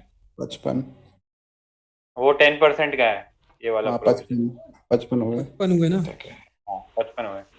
अच्छा फिर ये हाँ हिसाब से तो third गलत हो गया ना, और सेकंड सही है। ऑप्शन भी है सेकंड ओनली। हाँ, तो सेकंड ओनली इसका आंसर होना चाहिए ना फिर तो। कम्युनिस्ट पार्टी क्या थी क्या, मतलब सिंगल लार्जेस्ट पार्टी कौन सी पार्टी थी, किसी को याद है? अभी देख लेते हैं। सॉल्यूशन में होगा ना। Indian political system was dominated by INC up to 1967. However, this changed with the fourth general election. ठीक है? The need to give the voice to the opposition has resulted in the creation of position of leader of opposition in both the houses of parliament. In 1969, the leader of opposition was first officially recognized, and the statutory recognition was given in 1977. ठीक है? तो 69 में उस चीज को officially recognise किया गया था, बट 77 में स्टैट्यूटरी प्रोविजन दिया गया था। The leader of the largest party of not less than यार 1/10 दोनों में डिफरेंस क्या है? रिकॉग्नाइज पहले कर दिया था, वो कन्वेंशन हो गया ना एक तरीके से, और बाद में फिर एक स्टैट्यूटरी रिकॉग्निशन दे दिया गया कि देना जरूरी है। उसके तो बाद पहले हमने रूल्स देखा, में था क्या? हाँ पहले रूल्स में रहा होगा, जैसे अभी अपन देखते हैं ना बहुत सारे एक्ट्स जो हैं, जैसा कि सीवीसी के अपॉइंटमेंट में या सीबीआई के अपॉइंटमेंट में, डायरेक्टर के अपॉइंटमेंट में लीडर ऑफ अपोजिशन लिखा हुआ है स्पेसिफिकली, तो उसके लिए फिर एक पोस्ट भी तो देना पड़ेगा कि इतने लोगों के लिए है, तो उस चीज का स्टैट्यूटरी लिखा होना भी जरूरी नहीं है, कन्वेंशन हो सकता है कि दे दिया करके कि आपको एक रिकॉग्नाइज कर दिया। हाँ इनफैक्ट इसमें कन्वेंशन हाँ वो मतलब सिर्फ कन्वेंशन है। लेकिन वो स्टैट्यूटरी नहीं है। हाँ बेसिकली वही संजय ने जो बोला कि 77 के बाद से आप कंपलसरी हो गया एंड नहीं, रिकॉग्निशन लेकिन और भी जरूरी 1969 से पहले क्या था फिर? नहीं था। ऐसा कोई पोस्ट ही नहीं था। संजय बोल रहा था ना अभी थोड़ी वो देर पहले। एक्सप्लेनेशन भी दिया है ना उसका कि कांग्रेस सिस्टम ही था, मेजोरिटी कांग्रेस का बहुत ज्यादा था, तो इन एनी केस कोई बड़ी अपोजिशन पार्टी थी भी नहीं। हाँ, 69 इलेक्शन में ना ये केरला में सीपीआई आ गई थी, तो वहां पे आ गई थी, वो अपोजिशन में। हाँ मतलब ये है कि रिकॉग्नाइज 69 में कर लिया था, एक्ट उसके लिए 77 में बनाया था। ओके 13 हो गया, 14th। Consider the following statement in respect of financial emergency of under Article 360 of the Constitution of India. A proclamation of financial emergency issued shall cease to operate at the expiration of 2 months unless before the expiration of that period it is approved by resolution of both House of Parliament. Then second, if a of financial एक second, जब बड़ा statement हो ना तो उसको अपन read करके decide कर लेंगे, तो छोटे स्टेटमेंट हो तब एक साथ पढ़ जाएगा, ठीक है ना। हाँ, प्रोक्लेमेशन, ठीक है, of a financial emergency shall cease to operate at the expiration of 2 months unless the expiration is approved by the resolution of both houses of the parliament. सही है। बोथ हाउसेस नहीं है, इसमें- सिर्फ लोकसभा करने पे ही हो जाएगा, एक बार चेक कर लेना। फाइनेंशियल इमरजेंसी के लिए operation at the expiration of 2 months। 6 महीना होना चाहिए ना, 2 महीना क्यों होगा? नहीं, 2 महीने ही है। जितनी भी इमरजेंसी थी सबका 2 महीना था, लेकिन नेशनल इमरजेंसी का बाद में चेंज कर दिया गया 1 महीना। ठीक है, ये चीज है। आई थिंक यार इस पे हाँ, वो दोनों का 6 months चाहिए। वाला भी सही बोला है ना। दोनों बोथ हाउसेस है, बोथ हाउसेस है। हाँ, दोनों हैं मेरे ख्याल से। एक हाँ, दोनों भी है। अच्छा, एक second, let me summarise just. Basically जो नेशनल इमरजेंसी होती है उसमें 1 month है, स्टेट इमरजेंसी के लिए 2 months है, एंड फाइनेंशियल के लिए 2 months है। एंड हाँ जो तूने बोला ना, हाँ, इस लॉजिक से याद रख लो, शुरू में सबके लिए 2 था, लेकिन बाद में देखा गया नेशनल इमरजेंसी के अंदर बहुत ही ज्यादा ग्रेव सिचुएशन हो जाती है, तो उसको 1 कर दिया। अच्छा, ये कह रहा है 1978 में कि करा था वो। Proclamation of financial emergency issued shall cease to operate, मतलब कि वो चल रही है, वो कब वो खत्म सीज होगी। होगी। ये अप्रूवल की अरे, बात कर रहा है क्या? बेसिकली वही अप्रूवल कब चाहिए उसको, कितने टाइम में चाहिए पार्लियामेंट से। अच्छा, इसमें एक और चीज याद रखो, नेशनल इमरजेंसी स्पेशल मेजोरिटी है, कि बाकी दोनों के लिए सिंपल मेजोरिटी होती है। करेक्ट। ठीक है। आई थिंक शायद वो सही भी कह रहा है, क्योंकि ना यहाँ बोथ हाउसेस कह रहा है अगर वो दूसरा हाउस डिसॉल्व हो तो उस केस में ये शायद एलोंगेट हो सकता है, ये चीज है। बट ठीक है, इसको आगे देखते हैं। इफ एनी प्रोक्लेमेशन, पढ़ दे शाश्वत। If any proclamation of financial emergency is in operation, it is competent for the President of India to issue direction for the reduction of salaries and allowances of all and any class of persons serving in connection with the affairs of the Union, but excluding the judge of Supreme Court and High Court. उनका भी कर सकते हैं। ये ठीक लग रहा है, सही लग रहा है। नहीं, उनका भी उनका कर भी सकते हैं कर यार। एक्सक्लूड नहीं होता, वो भी इन सेम होते हैं, उनको भी कर सकते हैं शायद। करेक्ट। तो सेकंड वाला तो पक्का गलत है, फर्स्ट वाले के थोड़ा श्योरिटी नहीं है, वो 2 month है, अगर वो डिसॉल्व है तो शायद ज्यादा हो सकता है, तो एक बार देख लेते हैं इसको। सही है, लेकिन पहला स्टेटमेंट ट्रू लग रहा है। हाँ, ट्रू तो लग रहा है, बस मेरे को थोड़ा वो डाउट था। ठीक है, तो 14 का ये है, आर्टिकल 360 बात करता है फाइनेंशियल इमरजेंसी की। ठीक है, सेटिस्फाइड। हाँ, a proclamation declaring financial emergency must be approved by both house within 2 months from the date of declaration. ठीक है, once approved by both the houses the financial emergency continues indefinitely। ये अलग distinction है इसके अंदर, indefinitely चलती है, बाकी दोनों में लिमिट्स है। ठीक है, बाकी the center gives direction to the states to observe financial canons।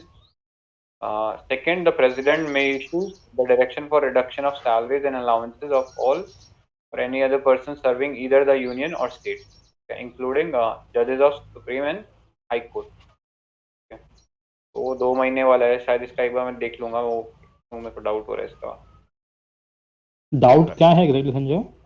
Doubt ये है ना कि सपोज एक हाउस डिसॉल्व हो, हाँ, अब कैसे करवा लोगे आप 2 महीने में उससे? तो वो तो कंसिडर नहीं होगा ना, लेकिन जब भी हाउस रीअसेंबल होगा, हाँ उस टाइम पे दूसरे हाउस को विद इन 2 months करना पड़ेगा, ऐसा कुछ होगा वो। हाँ, वो तो देख ये है, मतलब एक लॉजिक ये भी है ना कि प्रेसिडेंट सॉरी दोनों house of the parliament should meet एक कॉन्स्टिट्यूशनल लिमिट है कि एटलीस्ट साल के अंदर 6 महीने के डिफरेंस पे वो मिले ही मिले, मतलब साल में 2 बार तो मिलते ही हैं। तो इसीलिए कई जो एक्ट है उसमें हम देखते हैं कि 6 + 6 वीक, 6 months + 6 weeks हो जाता है। देख, मतलब मेरे पास ऐसा लिखा हुआ है कि अगर लोकसभा रिजॉल्व हुई है सपोज उस टाइम पे, तो ऑब्वियसली बात है राज्यसभा को देना पड़ेगा अप्रूवल, बट जब भी लोकसभा फिर से आ जाएगी तो विद इन 30 days करना पड़ेगा उनको, मतलब फर्स्ट सिटिंग जब होगी ना तो उसके बाद 30 दिन के अंदर अप्रूव करना पड़ेगा। ये मतलब तीनों के लिए सेम है, तीनों के लिए सेम है, नेशनल, स्टेट एंड फाइनेंशियल के लिए।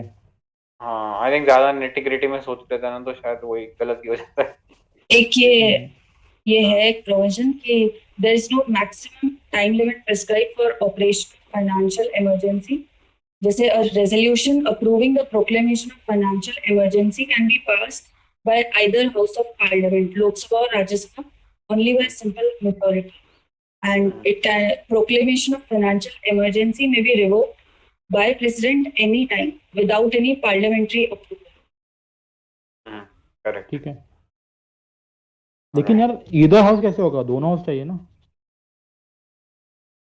इसके लिए जो बोला उन्होंने अप्रूवल के लिए, ये ऊपर एक्चुअली लिखा हुआ है कि must be approved by both the house of parliament within 2 months from date of its issue. ठीक है, उसके बाद नीचे लिखा हुआ है once approved by both houses financial emergency continues indefinitely till it is revoked. This implies two things: repeated parliamentary approval is not required for its continuation. मतलब बार बार parliament approval नहीं चाहिए इसकी कंटिन्यूएशन के लिए। और दूसरी बात ये कि there is no maximum time limit prescribe for operation of financial emergency, जो मैं अभी बोली कि resolution approving proclamation can be passed by either house only by simple majority. हाँ, ये समझ नहीं आया मुझे इस अक्षय वाली बात। ये सही बोला ना इसने? क्या आइदर हाउस? नहीं देखो, एक्चुअल प्रोविजन तो वही है कि दोनों हाउस का चाहिए और 2 महीने के लिए फ्रॉम डेट ऑफ इशू। लेकिन इसका इंटरप्रिटेशन दो चीज निकाल सकते हैं कि एक तो बार बार नहीं चाहिए हमको पार्लियामेंट्री अप्रूवल, और दूसरी बात ये कि there is no maximum time limit prescribe for operation, जैसे है। कोई भी पास कर सकता है सिंपल मेजॉरिटी। हाँ, अप्रूवल दोनों हाउसेस का चाहिए उसके लिए। नेक्स्ट देखते हैं number 15। The Parliament of India acquires the power to legislate on any items in the state list in the national interest if a resolution to that effect is passed by a Lok Sabha by a simple majority of its total membership. I think ये तो अपने discuss किया है Lok Sabha by a majority of not less than 2/3 of the total membership. इसमें तो लोकसभा होगी ही नहीं। लोकसभा तो आएगा ही नहीं इसमें। हटाओ उसको। तो थोड़ा स्क्रॉल कीजिए, दिखाई नहीं दे रहा है वो वाला। Rajya Sabha bye simple majority of its total membership. D होगा, कोई नहीं है तो कहाँ गया? Rajya Sabha by majority of not less than 2/3 of it member present and voting. ये वाला मैंने देख लिया था, इसका आंसर डी होगा। ठीक है, चलो इसका आर्टिकल नंबर बताओ कोई। 249। हाँ 249 अभी डिस्कस अभी किया। देखो, अच्छा, ऑल इंडिया सर्विस वाला कौन सा आर्टिकल है? 312। ठीक है। लेट ज्वाइन किया है क्या तू? हाँ हाँ, थोड़ा लेट आया था मैं। एक और 67 कौन सा? 67 वाइस प्रेसिडेंट। ठीक है। वाइस प्रेसिडेंट का क्या था यार? 67 तो रिमूवल था ना वाइस प्रेसिडेंट का शायद 67। अच्छा ओ सॉरी, हाँ ठीक है, उस पर हाँ ठीक है। मतलब उसमें भी एक्सक्लूसिव पावर होती है ना राज्यसभा के पास, या जो बैलेंस है जो कि ज्यादातर लोकसभा के उस पे फेवर में रहता है वो राज्यसभा के। तूने तो कहा था कि उसमें अभी लिखा आर्टिकल 67 वाले में लक्ष्मीकांत। उन्हें को कंटेक्स्ट समझ नहीं आया था किस कंटेक्स्ट में बोला, अभी वो आया तो। हाँ, राज्यसभा की स्पेशल पावर्स 3 आर्टिकल 249 312 और 67। ठीक है, ऑलराइट, नेक्स्ट पे चलते हैं। 67 को क्या पावर राज्यसभा को? वाइस प्रेसिडेंट राज्यसभा में इनिशिएट होता है ना वो मैटर वाइस प्रेसिडेंट का। वाइस प्रेसिडेंट जो होता है उसका रिमूवल उसमें शुरू होता है, क्या नाम बोलते हैं, राज्यसभा। हाँ वो एक, क्योंकि वो वहां का ही होता है ना वाइस प्रेसिडेंट। ठीक है, thank you. Next question. The Parliament can make any law for whole or any part of India for implementing international treaties with the consent of all states, with the consent of all the majority of the states, with the consent of the states concerned, without the consent of any state. इसका answer discuss कर लो, फिर majorities discuss करेंगे। D होना चाहिए और without consent. हाँ, alright, question number 16 D. Article 253 of the Constitution of India, the Parliament can make laws on any matter in the state list for implementing the international treaties, agreements, or convention. This provision enables union government to fulfill its international obligation. 53 है.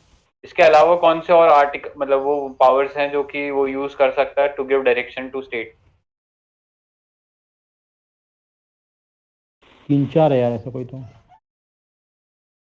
एक तो बताओ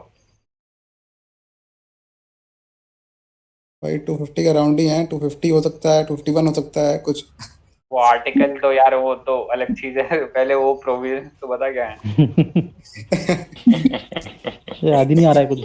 तो है mother tongue को लेके, mother tongue को education देने को लेके वो डायरेक्शंस दे सकते हैं, ठीक है। और एक है नेशनल सिक्योरिटी के, जैसा ट्रेन का मूवमेंट कराना है या फिर आर्म फोर्सेस के लिए कुछ करना है, तो उसमें भी वो डायरेक्शन दे सकते हैं। और तीसरा हमने ये देख ही लिया, इंटरनेशनल ऑब्लिगेशन को फुलफिल करने में। ये 3 ही है। और मेरे को याद नहीं आ रही मेरे को ये 3 देख याद लेते हैं। सेंटर इमरजेंसी के टाइम पे कर सकते हैं।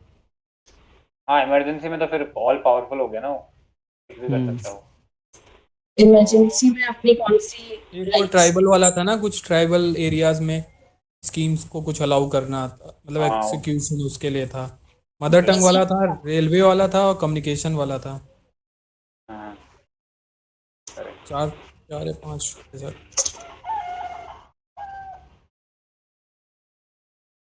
सही है। Why Rajya Sabha makes a resolution during national emergency when state makes a request to implement international agreements during president rule, central control over state legislation. Okay.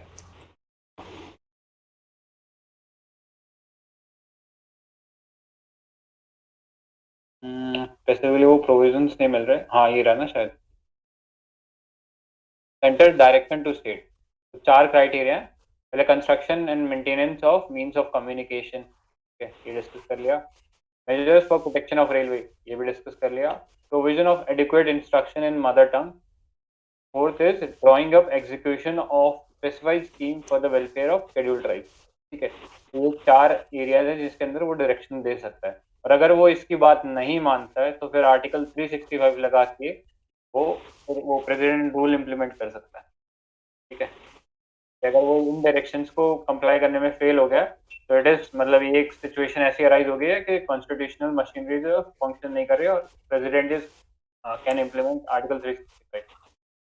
तो बेसिकली 4 है, railways, national security, railways, language और scheduled tribe. मतलब communication, means of communication है पहला। So question number 17। Question number 17. The power to increase and the number of judges in the Supreme Court of India is vested in President of India, Parliament, Chief Justice of India, Law Commission. Parliament के पास है। Last का change किया, 31 34 हुआ है, बढ़ाया हुआ है ना, 33 हो गया, 33 + 1 34 है ना टोटल। नंबर 17 का और हाई कोर्ट के जजेस को, हाई कोर्ट के जज को कौन चेंज कर सकता है उनका स्टैंड? आई थिंक वो भी यही पार्लियामेंट ही कर सकता है। नहीं, वो पार्लियामेंट नहीं है, वो कोई और है। आई थिंक रिकमेंडेशन से होता है प्रेसिडेंट और प्रेसिडेंट है। हाँ, प्रेसिडेंट से है। किसी का रिकमेंडेशन पे किया होगा ना। ठीक है। Article 124 of Constitution of India enables the Parliament to decide the number of judges in Supreme Court. Therefore, the power to increase the number of judges in the Supreme Court rests with the Parliament. So, Article 124 है Parliament और ठीक है। अभी कितने जजेस हैं? उसमें high court में प्रेसिडेंट है, मैंने चेक किया अभी। उसमें है कि कॉन्स्टिट्यूशन ने कहीं मेंशन नहीं किया है कि कितनी स्ट्रेंथ नहीं होनी चाहिए, उसको लीव कर दिया है to the description of president. वो प्रेसिडेंट अपने अकॉर्डिंग टाइम टू टाइम वो करता रहता है। हाँ, ये देख लेना इम्पोर्टेंट है, क्योंकि वैसे वो एक्ट के थ्रू तो पार्लियामेंट ही बनाता है, लेकिन उसमें जो नंबर ऑफ जजेस हैं वो प्रेसिडेंट के हिस्से छोड़ दिया गया है, ठीक है। क्योंकि इतने सारे हाई कोर्ट है तो उनके लिए बार बार एक्ट बनाना पड़े तो वो फिजिबल नहीं है, तो इसलिए सिर्फ सुप्रीम कोर्ट में एक्ट है, बाकी हाई कोर्ट्स में कोई एक्ट। लॉजिक ये देख आर्टिकल 216 116 फॉर हाई कोर्ट। वही, हाँ, हाई कोर्ट की जो स्ट्रेंथ जो है ना, प्रेसिडेंट करता है। और अभी नीति यहाँ पे अभी कितना है, 34 या 33? 33 34 है। 33 प्लस 1। ये मिला के साथ 34 है एक बार। हाँ हाँ 1 33 + प्लस 33। 1। हाँ 34 है। लास्ट टाइम 30 थे। तो अमेंड और करना लेटेस्ट अमेंडमेंट कब हुई थी? यार अभी लास्ट ईयर हुई है सर। 19 में हुई थी। हाँ 2019 में हुई थी अमेंडमेंट, याद रख लो। क्वेश्चन नंबर के लिए कौन सा आर्टिकल बोला अक्षय आपने? 216 216 एंड 216 किसका है? High court. हाई कोर्ट का एंड 124 सुप्रीम। अच्छा, इंडिया में कितने हाई कोर्ट है अभी? इंडिया में 24 इतना भी बड़ा है ना शायद, जम्मू कश्मीर का कुछ, तो वो भी तो पहले से था। 24 तो थे पहले। 24 ही थे आई थिंक। अभी कितने हैं? 24 थे आई थिंक। 25 है। द 25 नंबर है ऑफ अभी। टोटल वो तेलंगाना वाले शायद अलग हो गए होंगे दोनों। हाँ सही बोलो, तेलंगाना वाला भी रिसेंटली अलग हो गया, करेक्ट, 1-2 साल में। हाँ कितने हैं? 25। अच्छा, ठीक है ठीक है। सर नॉर्थ ईस्ट में किसके किसके पास हाई कोर्ट है पता है किसी को? नहीं। शाम के पास तो पक्का होगा। सबके पास नहीं है। हाँ आता है? अरे इतना नेटिविटी में जाने की बात जरूरत तो नहीं नहीं है। है, ऐसे ही मतलब था। ठीक है, पढ़ते हैं आगे। Question number 8। Consider the following statements. The Parliament of India can place a particular law in the 9th schedule of the Constitution. The validity of a law placed in the 9th schedule cannot be examined by any court, and no judgment can be made on it. तो first statement तो I think सही लग रहा है। Second तो काफी extreme हो रहा है। हाँ सेकंड तो हमने देख ही लिया ना, कई कई सारे केसेस हैं उसके लिए। IR पोलियो है, उनमें नहीं है ये चीज़ अलाउ। तो इसका 1 ओनली होना चाहिए ना, करेक्ट। ये करेक्ट है।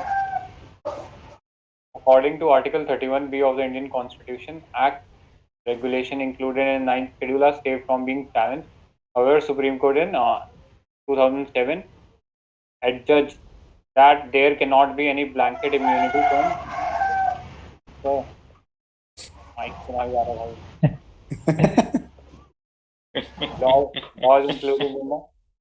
laws included in it also said that the laws were placed in the 9th schedule after the 24th अप्रैल 1973। ये केशवानंद भारती वाले केस के बाद जब बेसिक स्ट्रक्चर दे दिया था तो उसके बाद आप उसको तोड़ नहीं सकते, ठीक है। तो ये चीज लिमिट सेट कर दी थी IR पोलियो केस में, ये जो 2007 का था, ठीक है। तो ये इससे रिलेटेड है कुछ क्वेश्चन नंबर आज 20 तक कर लेते हैं, ठीक है। Question number 19. The Parliament of India exercises control over the function of the Council of Ministers through adjournment motion, question hour, supplementary question. तीनों हो जाएंगे ना? एडजर्नमेंट मोशन से कहाँ होता है? होता है में भी इश्यूज तीनों होंगे। सभी है। आई थिंक ये तो क्वेश्चन शायद कोई रिसेंटली पूछा गया है, ये वाला 19 का D. Question hour the first hour of every parliamentary sitting is called question hour. तो एक इंडियन इनोवेशन है ये, इनमें से कोई डिवाइसेस इससे रिलेटेड एक और है। 0 आवर है ना? 0 आवर, हाँ। तो 0 आवर और क्वेश्चन आवर के बीच में डिफरेंस क्या है? 0 आवर शायद सबसे पहले नहीं होता मुझे लगता। ये तो अंडरस्टूड ही है, वो तो पढ़ लिया हमने। और क्या डिस्टिंक्शन है? रिटन क्वेश्चंस और ओरल क्वेश्चंस में होता है क्या कुछ? नहीं वो अलग कंसेप्ट है, वो स्टार्ड और अनस्टार्ड वाला है। लोग के डेज डिफाइंड है ना, पर्टिकुलर दोनों के लिए अलग अलग। 0 और उसके लिए क्वेश्चन आवर्स के लिए तो वैसे भी डिफाइंड है शायद, और 0 और भी। कोई भी मतलब क्वेश्चंस पूछ सकते हैं और पब्लिक इम्पोर्टेंस। आई थिंक एक जो है वो बिजनेस ऑफ वो उसमें है रिटर्न है, दूसरा शायद नहीं है उसके अंदर। Rules of business. हाँ, रूल्स ऑफ बिजनेस। जीरो कहीं पे नहीं है, जीरो मतलब जीरो। हाँ, जीरो मतलब जीरो, सही बोला। और जीरो क्योंकि जीरो इंडिया ने बनाया तो वो इंडियन इनोवेशन भी है वो, ठीक है। एक चीज़ है। Alright. अब स्टार्ट क्वेश्चन, अनस्टार्ट और शॉर्ट नोटिस क्वेश्चन, तो मैं एक बार ब्रीफली पढ़ देता हूँ। तो स्टार्ट में टू आंसर क्वेश्चंस ओरली, और इसके ऊपर मेंबर जो है सप्लीमेंट्री क्वेश्चन पूछ लेता है, क्योंकि हम क्या करते हैं स्टार्ट को इंपॉर्टेंट बना के रखते हैं, तो इंपॉर्टेंट है तो उसके ऊपर एक्स्ट्रा सवाल पूछते हैं, अलाउड है। नेक्स्ट अनस्टार्ट क्वेश्चन, तो उसके लिए रिटर्न आंसर मिलता है और ये देके चुपचाप बैठ जाना होता है।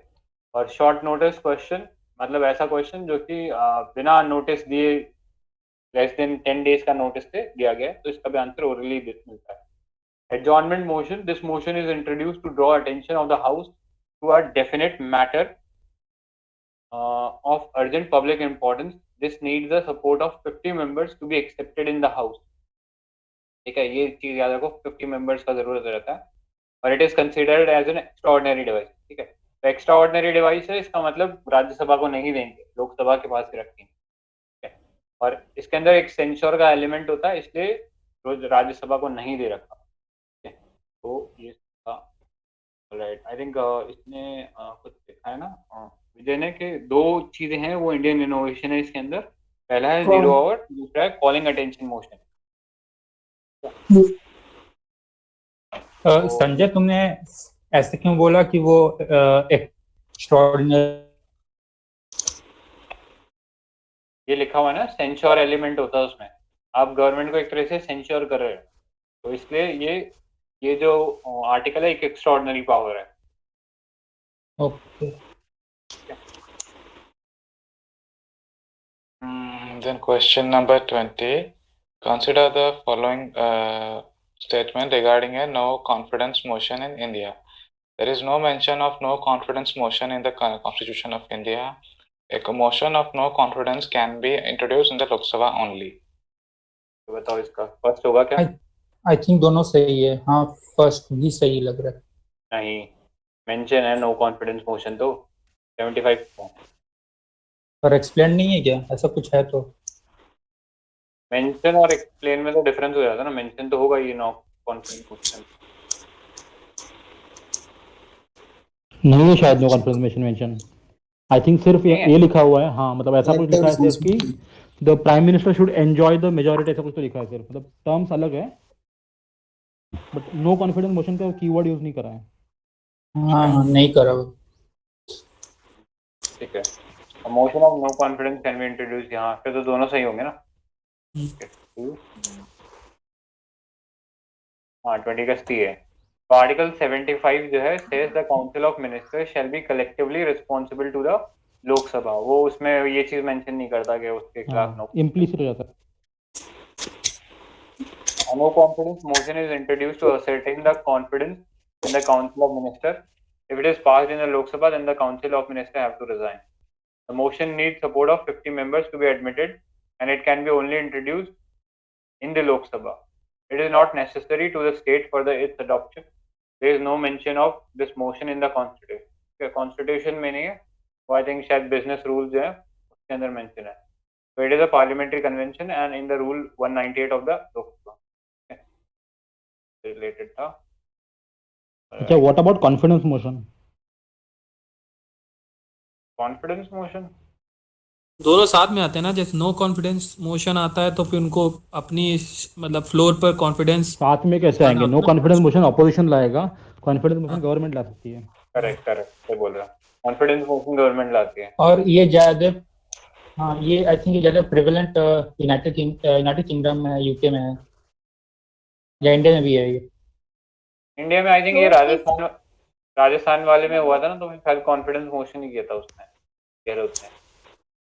इलेक्शन के टाइम में हो जाता है, अगर किसी पार्टी को मेजोरिटी नहीं मिली होती है उस समय भी कॉन्फिडेंस दिखाना होता है ना ऑन द फ्लोर। करेक्ट हाँ, ठीक है। प्रोटेस्ट जो बोल रहे थे नीचे, हाँ वो भी। मेरे स्टेट में वो नए टर्म है। I have never heard it in my entire 20 years.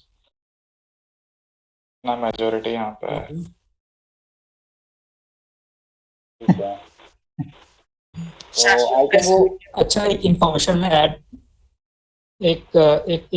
Add कर दूं यहाँ पे, मतलब एक क्वेश्चन है basically, what are the conditions in which the government may collapse. एक तो है loss of no confidence motion, second है unable to pass voting on president speech, correct, third unable to pass voting on budget, fourth unable to pass voting on appropriation bill, and fifth unable if cut motion is passed in the Lok Sabha. ये 5 conditions हैं जब the government can collapse. वैसे I think cut motion exclusively नहीं है, cut motion शायद exclusive नहीं है, मतलब उसमें ऐसा होता है कि कॉन्फिडेंस कम हो गया लोगों का, लेकिन कोलैप्स शायद मनी बिल अगर नहीं पास करा पा रही है तब हो जाएगा। बट यार मतलब ये सब मैंडेटरी थोड़ी है, ये सब मतलब ऐसा थोड़ी लिखा है कहीं पे कि यार ऐसा कुछ फेल हो गया तो मतलब सरकार गिर गई, ऐसा थोड़ी है। नहीं, सरकार नहीं गिरती, लेकिन फिर नेक्स्ट डे लोग ले आते हैं ना कि भाई तुम्हारे पास सरकार में ही, लोकसभा में ही नहीं ला पा रहे हैं, क्योंकि इसमें तो ऑब्वियसली मानी जाती है बजट में, इन सब में कि तुम्हारे अप्रोप्रिएशन बिल में कि मेजॉरिटी है। हाँ, अरे नहीं मतलब मैं ये होगी बोल तो रहा फिर हूँ, ये लीगली कहीं लिखा नहीं होगा तो इस पे क्वेश्चन कैसे आएगा, क्या क्वेश्चन पूछेंगे? ये लक्ष्मीकांत में एक जगह दिया है ना कि व्हाट आर द प्रोसीजर्स। ऐसे वो बोल सकते हैं कि ऐसा कौन सा एक्ट है जिसके ऊपर वो चीज कॉन्फिडेंस जो है वो कम है या डाउटफुल है कॉन्फिडेंस, ऐसा करके कुछ स्टेटमेंट लक्ष्मीकांत में ही दिया हुआ है इससे रिलेटेड, तो उस चीज को एक बार है ना, उस लाइन से क्वेश्चन आ सकता है। ठीक है, मतलब पर्सनली यार मुझे आई डोंट थिंक सो, क्योंकि कोई भी बिल जब गिरता है या फिर कोई भी बिल पास नहीं होता है ना, तो भी तो कॉन्फिडेंस कम ही मानेंगे अपन। नहीं इंटरप्रिटेशन की बात है तो। बिल्स होते हैं ना, मनी बिल जैसे हो गया, बिल जो होता है ना उसको लोकसभा की एक्सक्लूसिव पावर होती है, मनी बिल फेल हो गया तो इसका मतलब आपके पास प्रॉब्लम है वहां पे। जैसे राज्यसभा में तो फ्लॉप हो ही सकता है, उसमें कोई दिक्कत नहीं है, लेकिन लोकसभा में फ्लॉप हो गया तो फिर इसका मतलब प्रॉब्लम है।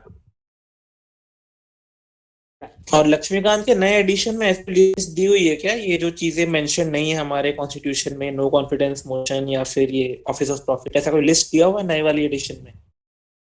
आई थिंक ये चैप्टर्स के अंदर ही लिखा हुआ है कहीं कहीं, अलग से नहीं दिया हुआ? अलग से शायद नहीं है, बाकी देखना पड़ेगा, मैंने पूरा बना पढ़ा लेंगे किसी दिन, पॉलिटिक्स जब खत्म हो रहा है तो बना लेंगे अपन। अरे क्या डिफरेंस क्या है, मतलब 5th और 6th में जीएसटी है क्या? अरे बहुत सारे सीबीसी भी तो आया था, काफी सारी चीजें हो गई, जम्मू एंड कश्मीर वाला भी होगा। 5-6 चैप्टर ऐड हुए हैं मुझे लग रहा है शायद।